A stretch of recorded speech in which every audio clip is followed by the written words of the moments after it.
Yeah, it was a pretty late one. Finished off about 5 o'clock this morning. Little electro tab and you get yourself a good night's sleep. Have you actually been to bed is the question. I have been to bed, yeah. To be fair, I'm not going to lie, I have just woken up from a nap. I think it's one of the best moments of the 100 in its 5 years so far. For a young girl to go out there and play that way. I wasn't thrilled, exhilarated, buzzing with the 100 this year. What's the IPL amazing at? Amazing at entertainment, six hitting. I always thought he was a bit of a dick, but what a great guest.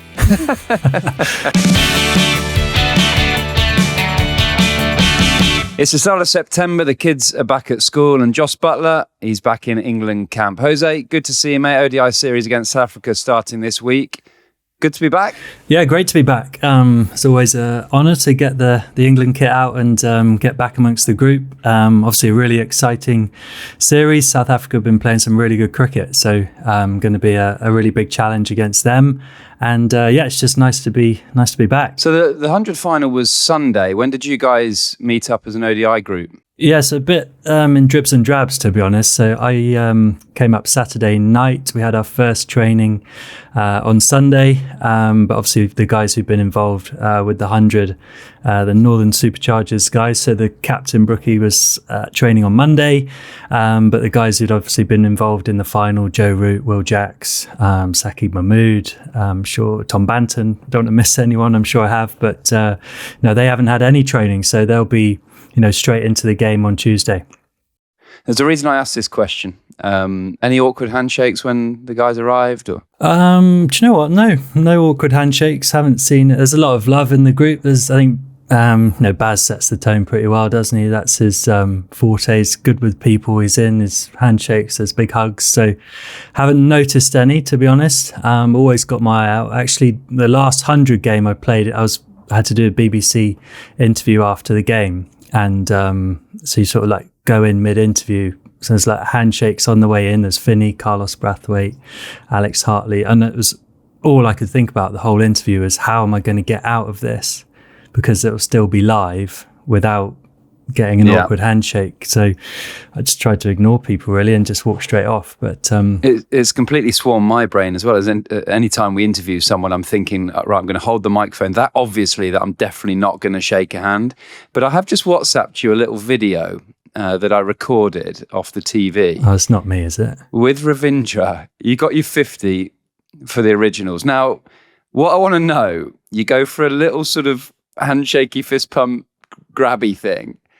Did you think about us on the pod? Did you think about the listeners, the viewers, as this moment happened? Do you know what? I don't think I did, but I think personally I was a bit like just walking back to scratch and right, like, oh, that was awkward, wasn't it? Do you know what happened though? Because it's coming through the IPL. It used to be a fist bump in the middle.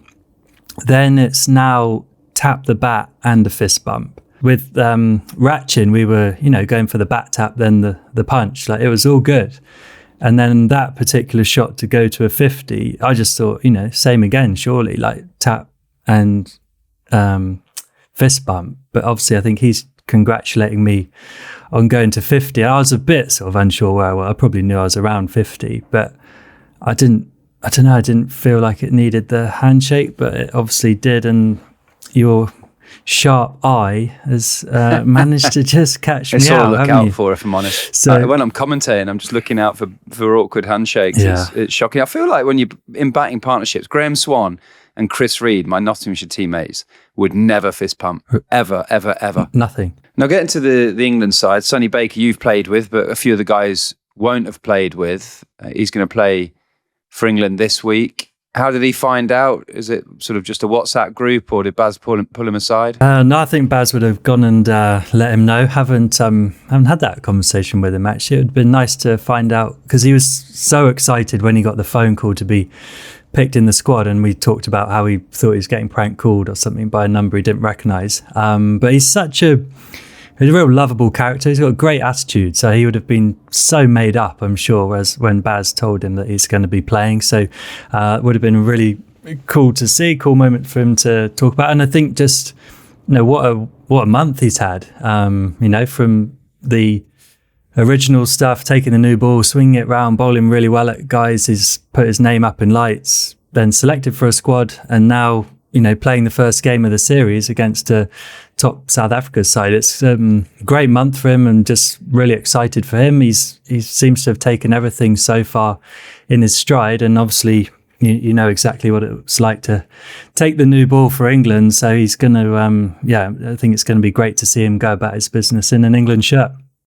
Yeah, there's opportunities in the bowling group, test match side, one day side. Probably the batting side batting lineup for England looks really strong. I mean, Will Jacks at 7, they're almost like moulding him into a bit of a finisher. I know he opens the batting a lot in franchise cricket, but fine player to have at 7, isn't he? Yeah, absolutely. Obviously opens the batting in most of the cricket he's played. So I think it's been a great sort of feather in his cap to have played so well against the West Indies in this role at 7, which would be quite foreign to him, really, from anything else that he's done in his career so far. So I think, a lot of credit to him for adapting to that role and taking it on. Obviously, bowls some handy off spin as well. So he really balances your side, gives you that extra batting. I think it's always, I've talked about these players like that, Stokes, Callis, these guys are just balance teams so brilliantly and give you a long batting lineup. So having guys who can bowl like Jacks and Jacob Bethel in your top 7 gives you a lot of options and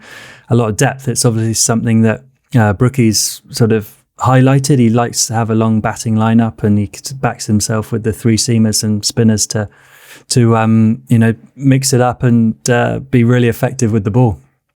Talk us through how you go about adapting your game a little bit. So you've had a month of the 100, so you sort of got to go, really. If you have 4 dot balls, you feel a bit of pressure.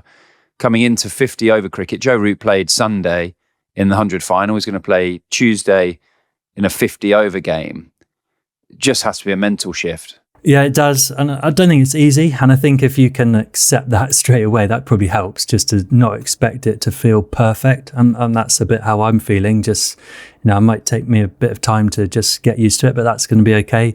Obviously, I've got some good experience to call on and played on lots of games now, but it does feel a bit different. You need to, I think, tune into that mentally as much as you can before the game starts. Okay, even if it's a bit of visualization or just checking back in with how you play, what the tempo is for 50 over cricket, and obviously how the team wants to play, but just reading situations, reading the scoreboard, playing accordingly.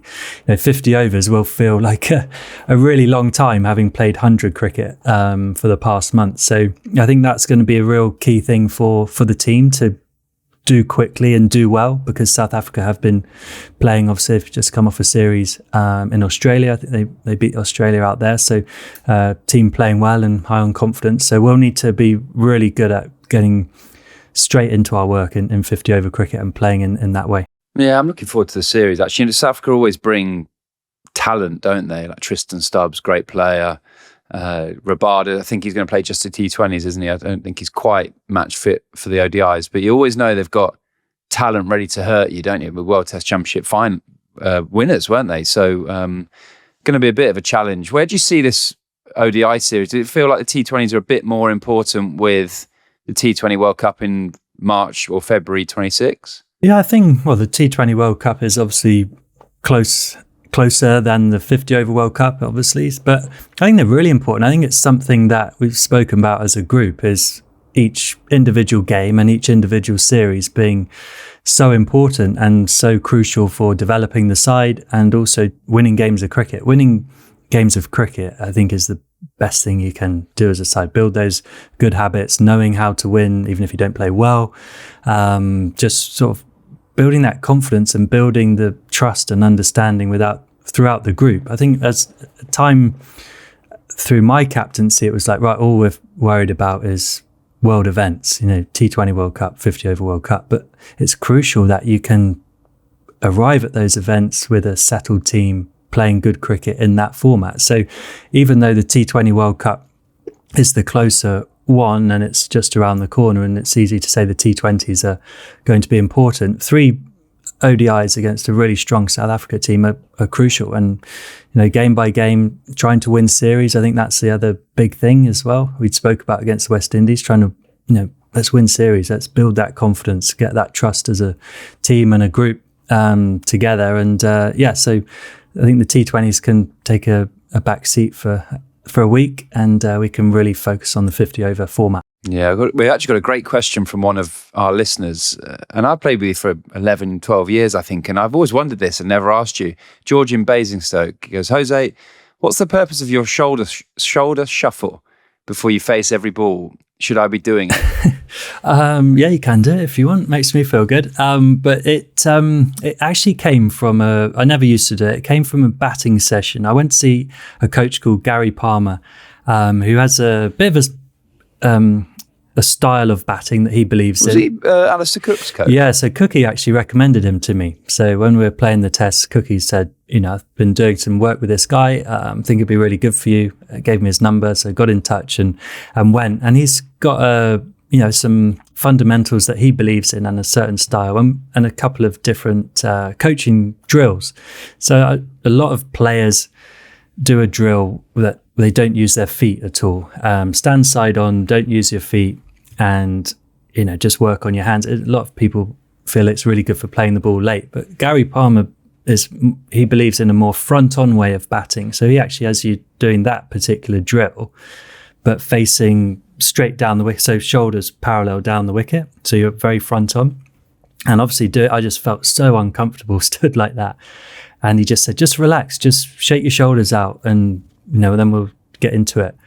And he talked about I was really tense, so especially my left shoulder, so I was doing that in this, and ever since that one batting session I've never been able to get rid of it, and it's just like a little tick that's there, and if I don't do it, it feels like something's off. And I remember in COVID actually we were playing at Old Trafford, and I was in the nets and nothing felt right.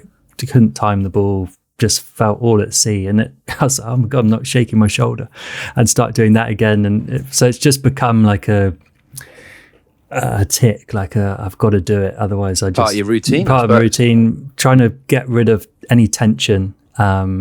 So that's where it comes from. So it was George, wasn't it? So yeah, give it a go, George, if you feel a bit tense at the crease.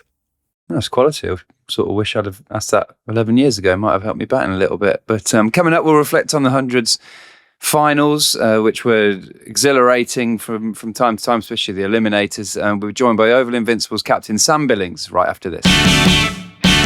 Laithwaites are proud partners for the love of cricket. Official wine partners. That's the one. They love cricket, so do we. So they're on board. You've got your own collection with Laithwaites. Beyond the Wicket, series of wines by Stuart Broady, even a nice little signature there, but it's been a real passion project for me. Wines from all over the cricketing world, great memories of playing cricket in these places, and that's where this collection came from, really, just the memories of that, putting them into bottles of wine. And you like the odd glass of wine, don't you? Yeah, I like a glass of wine. Keep holding the Stuart Broad wine. Good food, good company. It's always nice to spend time with family and friends and a good bottle of wine. And Beyond the Wicket isn't the only case you can buy. We've put together our own case for the love of cricket. It's going to be 3 whites for your love of white ball cricket, Jose, and 3 reds for my love of test match cricket. Available exclusively from laithwaites.co.uk. So pour yourself a glass, settle in and join us for the love of cricket and a good bottle of wine with Laithwaites. Bill, we want to know, how are the celebrations, mate? Yeah, great fun. It was a pretty late one. Finished off about 5 o'clock this morning. So good fun. TC had organised a decent little place, organised it about a week ago. So that was on his priorities for the last week. So he got a couple of his DJ mates along as well. So it was good fun, celebrating obviously with friends and family. That's what it's about. And obviously with all the team there.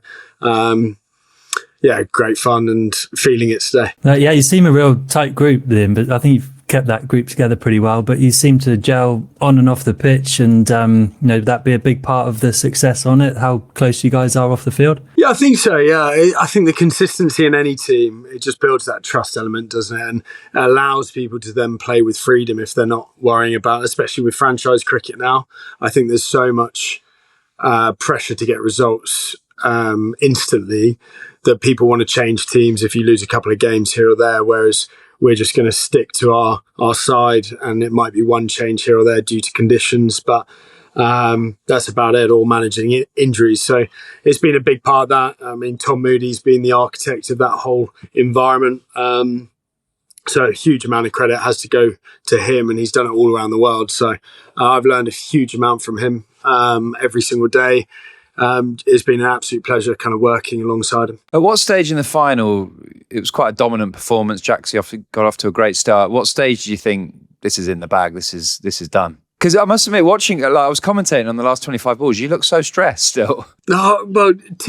Sammy Curran, he likes to just slow the game down, and he forgets that we're on the timer the whole time, and you never know, do you? Stoinis is going, and as we kind of showed, as Liam Livingston showed in a couple of games, it can quickly change. So it's never over. It just takes one no ball or something like that to go wrong, and until it's done, you never kind of relax fully. Yeah, I want to ask you about Nathan Souter as well. He looks like such a key part of that team. Obviously, you've had some superstars, Rashid Khan, Adam Zampa, but he seems to perform so well for you. And obviously, in that final, did he get 3 wickets in his first 5 balls or something like that? It was like, but he looks like he sort of sums up the team perfectly as well. You've got some star players, and you know the favourites from the start, but he probably wouldn't be the name that everyone was thinking about, but he's performed brilliantly well throughout it, hasn't he? Yeah, I mean, statistically, I think he's one of our best bowlers throughout the last 5 years, and amazing story, really. You know, he didn't have a contract, got released by Middlesex, obviously moved up to Durham, and was really worried about actually not even kind of playing professional cricket. And Moods has obviously had him over the winter in Dubai as well, but amazing guy, really like so pleased for him in terms of kind of being the man of the match in a massive final. And he encapsulates everything about our group as well. Like you said, I mean, you look at other teams, I suppose, and you probably look at, you know, there's superstars up and down their order. But I think with our side, bar Rashid Khan, I wouldn't say you'd look down our side and go, they've got 3, 4 superstars, 5 superstars. I think everyone's just a really good, seriously good player. Obviously a lot of international experience, but I wouldn't say kind of household names, if that makes sense. So I think that's where sometimes with, you know, certainly the best teams, you're not looking at that big name just to go, you know, if he doesn't get runs or if he doesn't get wickets, what are we going to do? It's actually, you know, we're just playing properly as a team, I think. So like I said, Nathan Souter, no one would have picked. People probably would have said, why is he being picked, or the balance of the side? But as he showed, you know, that trust, that kind of empowering people and putting their trust in them, you get the best out of them. So, I mean, it's just interesting with Tom Moody. I think a brilliant bit of coaching that I learned from him was he pulled Souts aside. He'd struggled in the start of the tournament a little bit and struggling with a few nerves, and he said, just took him back to his process and said, I don't care how many runs you go for, but when you bowl well, how many balls hit the stumps, the vast majority. And he just kind of missed his lines quite a bit. Went back to that kind of simple bit of coaching. He said, even if you go for 50, I don't care. I want you hitting the stumps as much as possible. And I think you just see that clarity and that trust come back into him. And obviously the final. Yeah, I mean, to get Root, Banton, Ahmed, like their key batters through the whole tournament, really, to get them in 5 balls was diamond, like gold dust for you as captain, wasn't it? Oh yeah, I was like, geez, that makes my life a bit easier. And then obviously Zampa to Stoinis, he didn't get him out, but I thought that was a really good way. Well, that's what we needed to do, try and get Stoinis in early and David Willey as well, because they're the 2 kind of key guys who could still win it for them. So it kind of cracked the game open. It was amazing bowling spell to start. Was that your plan? You wanted Zampa to Stoinis? They're great mates, aren't they? Yeah, great mates. And they're great mates, but when they're on the field, there's plenty of niggle there as well. So I think there was a bit going on, but that was kind of the key things. Obviously, you guys know that you want to get certain players against obviously batters in early, and that's kind of your plan A, to try and get as many wickets as early as possible and get those guys under pressure early. So yeah, that was the key thing. We're going to kind of save Zamps a little bit later for Stoinis. Jose, can I ask you, just when you're playing for the Originals, playing against the Invincibles, does it feel like a step up? Do they feel like the best team in the tournament? Yeah, I think they felt like the best team in the tournament. I think Sam's probably been a bit underplaying the star quality. I think they've got some brilliant players right throughout that lineup, and a lot of guys on the up as well, actually, which I think is, Will Jacks is just getting better and better. I thought Tawanda had a great tournament. I think he looks like a serious player. Sam Curran looks 10 foot tall in an oval Invincibles shirt. Jordan Cox, MVP of the tournament, he was on fire. So there are some star names, and I just think you seem like the team that's cracked the 100 the most. You've had a settled side even after the first 2 years. You've sort of kept the same group together, and like Sam said, maybe you've tinked a few things here and there, but you seem to understand the format really well. Everyone seems to understand their role really well. You're not chasing anything. I think a few teams, like after a poor season, then it's there's a lot of pressure on the draft. Never feel like there's any pressure on the draft for the Oval guys. Everyone seems happy and content, probably all asking for more money. That's probably the challenge. You keep all those guys. Yeah, but it's they just seem very clear, and they know their roles. Actually, one question I was going to ask you, Sam, is you were the heavy favourites, and you won it 2 years in a row. People talking about three-peat and all this kind of. Is that something you talked about as a group? How you were going to handle that expectation and sort of going for it again, or defending it, or how did you sort of phrase that to the group? Yeah, I think it's.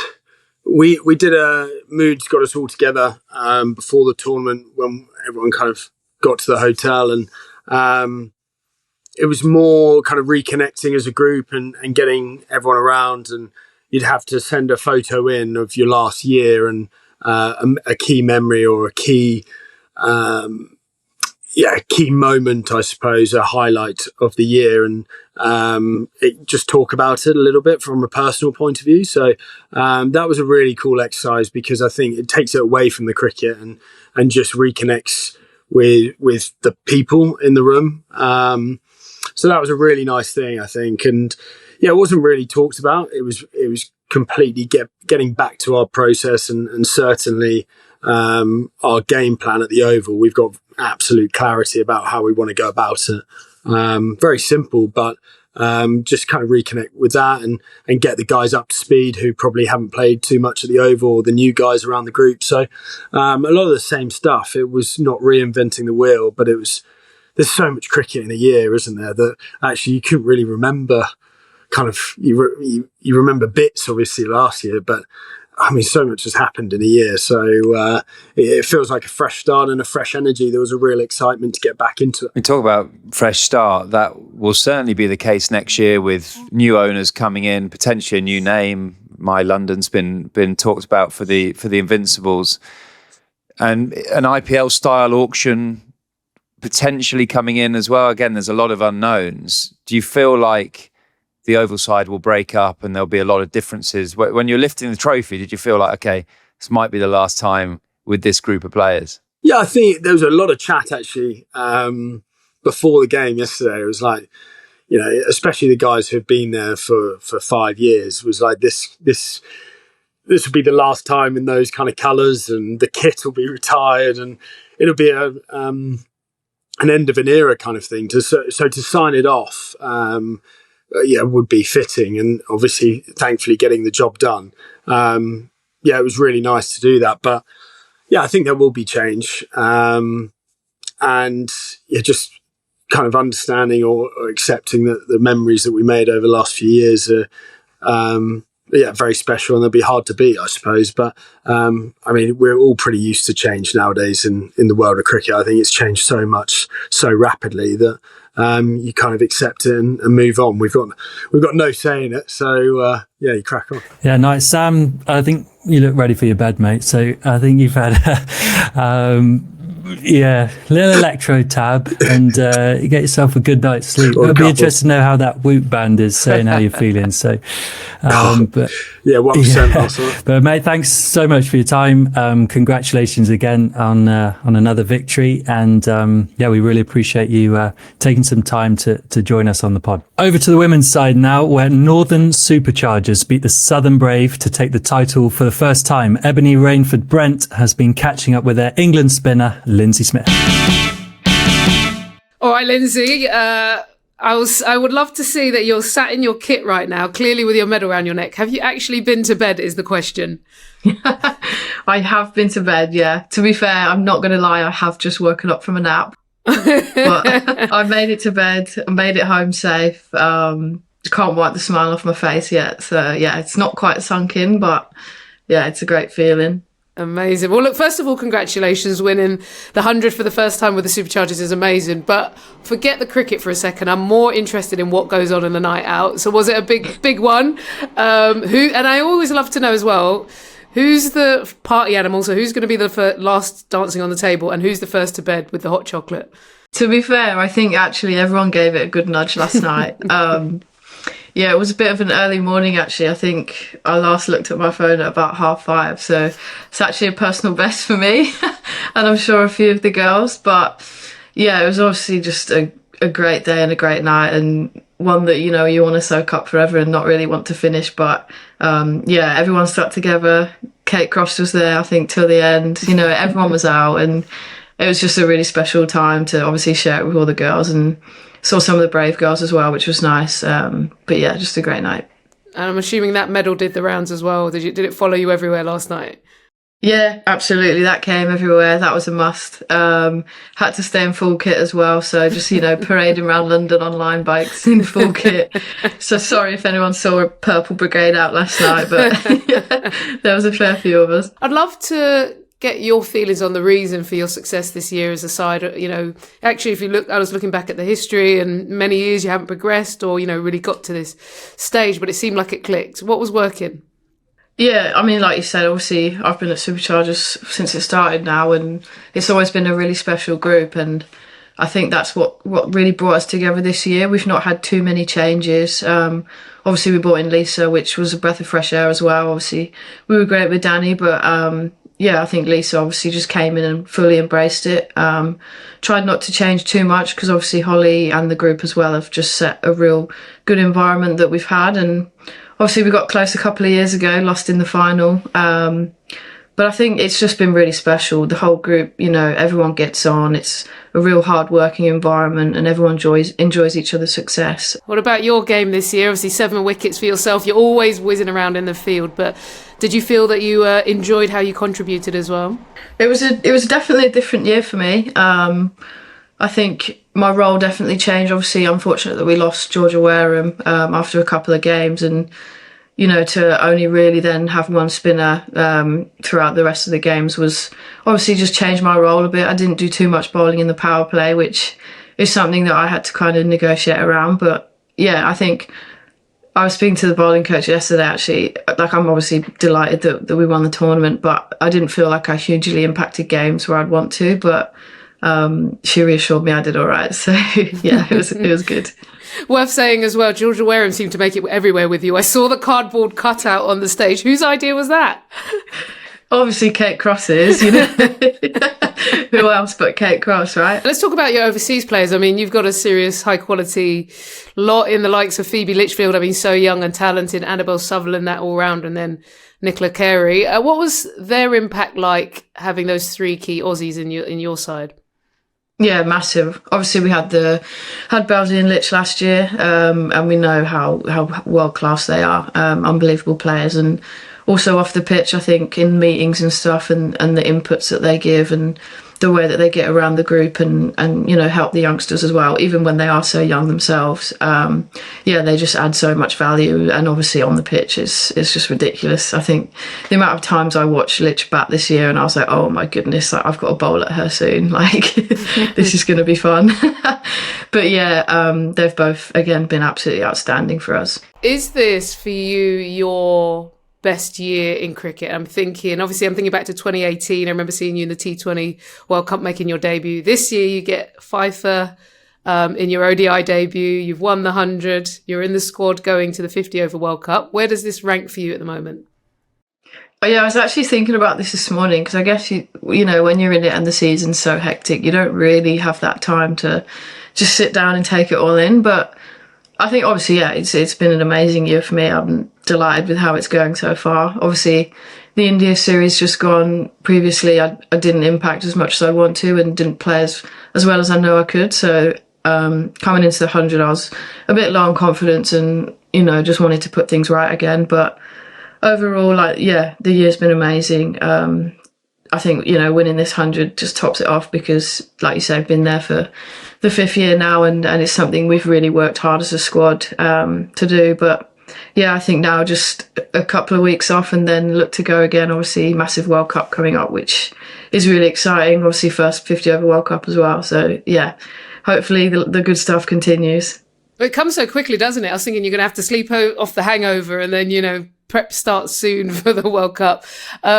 India as well, spinning conditions. Does that get you excited? And you know, I know you don't want to think too far ahead yet with the head recovering, but have you started to even think about that prospect? No, not yet. Not yet. I think I'll probably just take a few days to, you know, come down from this massive high and yeah, settle back into actually enjoying some time at home, which has been rare this year.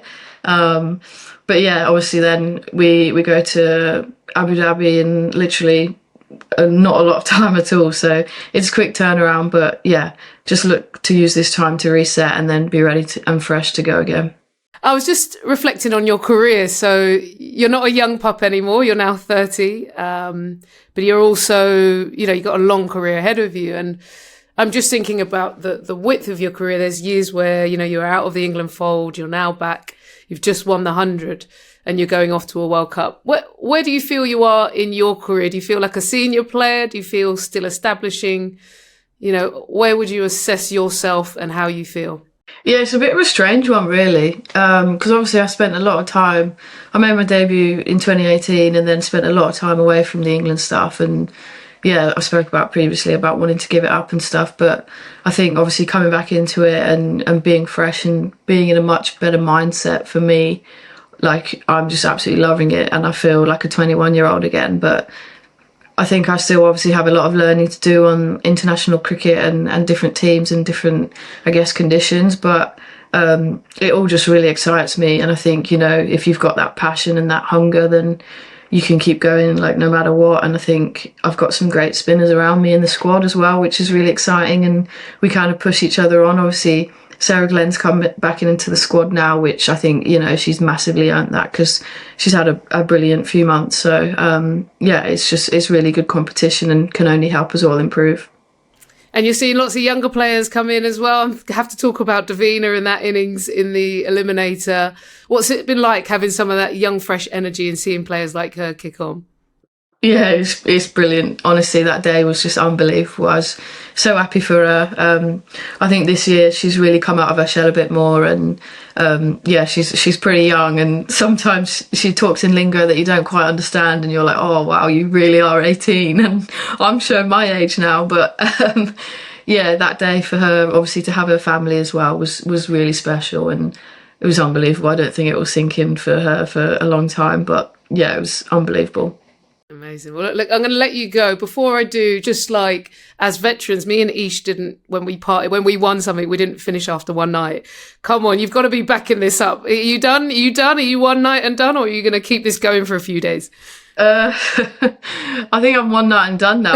I'm an old girl, aren't I? So we'll see. All right. Well, Linsey, look, you've been amazing. It's been fabulous to watch. I'm loving seeing your career kick on, and make sure you enjoy the celebrations and, of course, enjoy the World Cup. Thank you. I'll keep this on for one more night. Thank you. Linsey Smith with Ebbs there. Jose, Superchargers, worthy winners, you think? Yeah, I think so. I think I'm still sort of blown away by that Davina Perrin knock on at the Oval the night before the final. I thought, what a moment for a young girl to go out there and play that way. And I think it's one of the best moments of the 100 in its 5 years so far. You think so? Yeah, absolutely. I mean, I just think what was amazing about that innings, she's 18, which, you know, so young, talked about as a good prospect, but she's got an amazing ability to find the gap. You know, that's such an art as a batter, to particularly through the offside, finds the gap. But the power she can hit sixes down the ground can change the women's game going forward, actually. You know, a lot of the time they're looking at sweeps or scoops, but actually the power to hit down the ground against the spinners is pretty crucial and quite different. So, you know, 18 years old. We talked to Ebbs, didn't we, a couple of weeks ago? He came through the ACE programme. Is it too early to talk about England? Yes, there's a World Cup in October in India. Straight throw her in. It's probably a patience game, but then there's a T20 World Cup in England next summer, but no games in between to get her in for that either. So it's a bit of a tricky one, but she's hugely talented. But you also don't want to just throw someone in at the deep end and sort of ruin their progress, I suppose. But I don't know. You look at in the men's game, yourself, Rooty, Jimmy, Stokesy, they all got in early. They all got into the system early, into playing for England, get a taste of what international cricket's like. So I wouldn't be tempted for this 50 over Cup. The squad's been named, but I'd be hugely tempted for next summer, because she's been awesome. And that knock, I mean, the Oval to me, best place to watch cricket, best place to commentate. I'm sure it's the best place to play because the pitch is just beautiful, quick outfield, entertaining, the crowd go wild. So it was great, but it was actually, you know, she was brilliant at the top of the order. But Phoebe Litchfield, I don't know how much you saw of her batting at 3, the Aussie 22-year-old superstar. My goodness me, we talked, was it last week or the week before, about the GOATs of the women's game. 10 years time, we'll be talking about her. She is a different level, different style of play. You can see why Australia just win everything, because they create players like that. And I think the Northern Superchargers, you want 2-3 brilliant players to go and win short format trophies normally, but they've got a lot of bases covered. So I think they did deserve it. But Phoebe Litchfield, you see much of her in the tournament? Do you know what? Am I right in saying Phoebe Litchfield is like amazing at the reverse hit? Am I? Yeah. So I actually hit one to win a game, reverse hit one straight over long off. Yeah, they were playing before we played in the men's game, and later she was out there in the middle, reeling off these reverse hits, which are incredible power that she's creating, and which I think is one of the things I've noticed in the women's game actually this year, especially the more power that's coming into it. Like I said, there's Davina being able to smash straight sixes, that, you know, the reverse hit that Phoebe Litchfield plays, the power they're getting on the ball is, you know, I think, like I say, the growth of the game and how the women are developing their own games is fantastic to see. And I think you're right about the Oval as well. I think the Oval is probably the best of the 100 at the moment. I think, like I say, the wicket produces some great cricket, not just batting. I think the ball is always in play, and, you know, they're filling out 25,000. What I would say on the 100 as a whole, before we get on to picking our players of the tournament in the men's and women's, for me, the pitches, I'm going to sound old here. I'm 39. I'm allowed a little whinge on the odd occasion. The pitches wound me up. I just think, what's the IPL amazing at? Amazing at entertainment, six hitting, quick outfields, bowlers stand out because they're exceptional. I thought the pitches were a letdown, if I'm honest, and that's not a dig at the groundsman. I think certain teams ask for tired pitches to bring them closer to different teams. Trent Bridge, my home, love the place. Best white ball pitch in the world, I would suggest. Jose, you've had some brilliant times certainly used there. Used to be, but the Rockets are asking for slow, low snot heaps because they know their bowling attack isn't particularly strong. So they make worse pitches to bring their bowlers a little bit more into it, and ultimately to bring their team more into it and make it to the final. But it's really boring and really unentertaining for the supporters. So I would suggest, with this revamp, that the tournament take control of the pitches, like an ICC tournament does. You get to a World Cup, the home team doesn't choose the pitch, the ICC control the pitches. I would suggest that the 100 competition takes control of the surfaces and say, do you know what, the Oval, Leeds, they're the benchmark. We want flat pitches. Great, now I'm retired and bowler. Great, I can say flat pitches.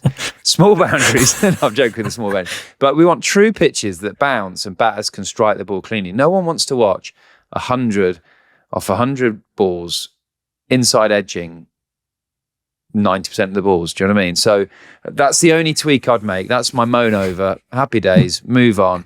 But player of the tournament, men and women, you have one, I'll have one. Yeah, get yourself a glass of wine, mate. Just calm down.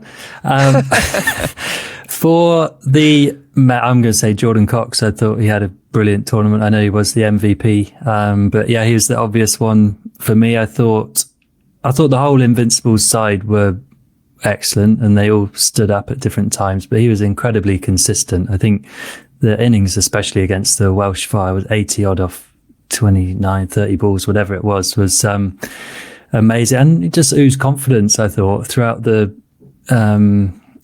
tournament. He played all around the ground. He's got the power. He was brilliant off the back foot, hooking the ball, he's stepping across, picking the ball up, reverse ramps, the lot. So, yeah, he's the clear one for me, and, you know, in the winning team as well. So, any take on that? Who else, any honourable mentions, or is it just Jordan Cox is the clear one? Sorry, I haven't let it go yet. I'm just thinking back to that pitch thing. Jordan Cox Manchester wouldn't have played like that on that pitch. Did you not play 4 games on the same pitch? Yeah, we did, which is 8 games, obviously. But yeah, come on, men and women, who's your MVPs? Honourable mention to Sonny Baker, just in the fact that young bowler, good pace, has moved the ball nicely and used almost, I know England had an eye on him, but has used the 100 as a stepping board to get into the England side, which I think is what these tournaments are brilliant for. They give you exposure in front of big crowds, bowling under pressure. So delighted to see him do really well. And then wear the 3 Lions. I'm going to go Sam Curran, actually. I know Jordan Cox was amazing. I hadn't seen much of him before that. Some of the striking was outrageous. But I think we had him on the pod a couple of weeks ago. He's really focused on what he's looking to. He's not in any England side. He knows he wants to get back there. He loves playing for England. He's a player that likes the pressure. And he delivered with bat and ball again. He always plays in the pressure moments. And that partnership where they won against the Trent Rockets at home, when our win predictor was saying something like 93% Trent Rockets and they just went ballistic, he led that. And I'm going to say he was my men's player of the tournament, and Phoebe Litchfield, along with Annabelle Sutherland at the Northern Superchargers. Phoebe Litchfield just, you know, those reverse hits, the way she leads that batting group, phenomenal. But I also do want to mention Lauren Bell, because she got 50 wickets in the 100 overall. I think it was 19 wickets in the tournament. Tall, sort of in-swing bowler for the Southern Brave. Wicket taker, natural wicket taker with the new ball, can come on at the latter end. Key player for England. I think she's been brilliant. And I just love seeing young, or any England player, but young English players thrive in our domestic tournaments, because ultimately that's what they're there for. So, do you know what? I wasn't thrilled, exhilarated, buzzing with the 100 this year. It was fine. I think the Oval Invincibles were, in the men's side, were the best team. But, you know, ultimately a lot of change is coming. I think that's quite exciting, actually. I know there's a bit of negativity around that, but I think it's quite exciting, bringing in new investors, new teams, new colours, and see what comes. Yeah, I think it'll go from strength to strength. I think it's been brilliant up to this point, and now I think it can go even further. So, yeah, really excited to see what happens. Before we go, Jose, bit of a story coming out of Australia that's gathering a bit of pace. Back injury to the Australian captain, Pat Cummins, who's such a crucial player for that group leading into the Ashes, only a couple of months away. I don't know the source. I don't know where it's come from. I've seen it on social media, so it could be absolute drivel. But what do you make of it? So as an England fan, I'm sure you're hoping it's true. Obviously, you never want to see anyone injured, and it'd be a shame if he's not fit. Who knows about that? But obviously, it's if it was true, be a huge blow, wouldn't it, for Australia? He's, as captain, talisman, you know, one of the best bowlers in the world. But yeah, so both captains got some injuries then, Stokesy and potentially Pat Cummins. So I'm sure both be sort of wrapped up in cotton wool, won't they, until the start of that series. I think you want best against the best. Yeah, best against the best. That's what you want to see, the best be the best, and we want England to go there and win against Australia's best team. So, yeah, we hope that Pat will be fit, and England will still win. That's That's the hope. But yeah, and back injuries obviously always a bit of a worry for bowlers, Broady. Yeah, they are. They're difficult. Depends what it is. If it's obviously a stress fracture, which he suffered from when he was a youngster, they're really difficult and do take recovery time. Disc problems are really uncomfortable, but spasms and facet joints can be manoeuvred into a way that you can look after them. So yeah, they're a problem because ultimately, when you talk about back injuries, that affects your hamstrings. It's such a controlling part of the fast bowler's body. It'd be worrying for the Australians, but his fitness record has been incredible in the last 7-8 years. So I'm sure they will get him right for Perth on what is that, the 21st, I think, of November. So yeah, but we should stick with the Aussies actually, because what a reaction we've had from our pod from Justin Langer last week. He was awesome, wasn't he? I didn't quite know what to expect. I'd never really spent any time with him apart from the odd chat as he's been Australian head coach, but he was really engaging, wasn't he? He was brilliant. I've known JL for a bit of time, obviously back at Somerset and come across him, but yeah, he's amazing. We've had 100,000 pod views and listens, some press articles, social views, and my favourite comment on the whole thing is from the Cotswolds gentleman who said, "I always thought he was a bit of a dick, but what a great guest." Which is awesome. So, but no, he was great. He told great stories. He gave us huge insight into his world, into Australian cricket. He welcomed you to the brotherhood, which I'm sure you are feeling very at ease with now when you get over to Australia. So we had a few comments about that being part of the brothers.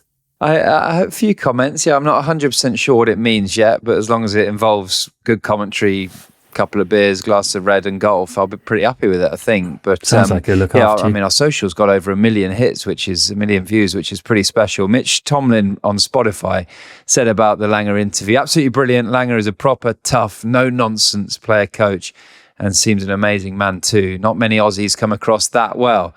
So that's pretty cool. That is cool. And Stax Barrett from Perth. JL's a true Aussie and WA legend. Great chat, you guys.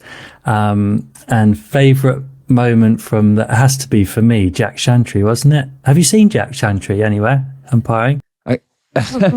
Well, I got a bit starstruck at the final, the 100 final. We got the team sheets come through for the women's game, and I'm on with Nasser Hussain's leading, and I'm colour for the start of the game. So the fireworks are all kicking off, boom, boom, boom. So I go down and I'm checking the teams. I look at the bottom umpire, Jack Chantry, and he's walking out through the fireworks and sort of trying to high five mascots that went anywhere near. But I was a little bit starstruck. I was like, that's the Jack Chantry. That's the Langer Jack Chantry. That is the Jack Chantry. That was my favourite story. And I think because it was so authentic coming from you, were your 12th man as well, like listening to it and engaging with it. And also, we love Jack Chantry. And I'll give him a little pepper. He was always one of Marcus Trescothick's nightmare bowlers. He hated him as well. So Langer and Trescothick, who couldn't handle Jack Chantry, which I think should be a great thing for him. And just staying on this Australian theme, Alyssa Healy is backing you, Broady. She said on her podcast last week, "I think the Aussies will end up falling in love with him, sadly." What do you make of that? She ruined it a bit with the sadly, didn't she? Why does she need the sadly? Just leave it at him. Just him. Done. Not sadly, but I actually listened to the guy's podcast. It's when I'm in Australia, I might try and get on that. Actually, I quite enjoy what they talk about. Brad Haddon was an unbelievable competitor, just one of those blokes. You just didn't want walking in at number 7 with the game online. Just sort of found a way to looked a bit ugly at times, although he was a bit of a show pony, but he just found a way to get it done. Lots of talk of Australia, Broady, going on tour there. But what about before Australia? You're also going on another tour, aren't you? I am actually, yes. I'm doing 10 theatres around the UK, which I'm really excited about. I did a few last year, I think 6 or 7. So going to different venues, sort of my career, but around the Ashes, loads of different stories about Australia. So it's great timing with the Ashes coming up. I think we all think as England fans that this might be our best chance since 2010-11. So loads of different anecdotes and stories about Ashes cricket and my experiences, which actually when I was writing the show, were more than I thought. Like a lot of drama was sort of created around Ashes cricket and my career. So it was a lot of fun. It's very relaxed for all ages, from young kids to older people who love their cricket. So yeah, should be a lot of fun. Probably the easiest way, check out my Instagram for where we're going and where you can grab tickets. Sounds great. I'm sure we can throw in a little competition. We'll have a little think of something, win a few tickets to come and see Broady in action. That sounds great. Unlike you, Jose, offering things that you've not mentioned before. Was it 10% on the wines you offered out earlier? 5%, 10%. Broady will give you free tickets. Anyone getting his... I'll throw a meet and greet in there as well if you want. Meet and greet. He'll let you know where he's staying as well. Get in his DMs. But that sounds great. I think as... not to big you up, but you did pretty well in Ashes cricket, so I'm sure there'll be some good stories there. And who knows, maybe next year we can team up for a Love of Cricket tour, Broady. Who knows? But he's offering everything out again. Here he is. Yeah, actually, let's not do that. We're 8 podcasts in and we're going on tour.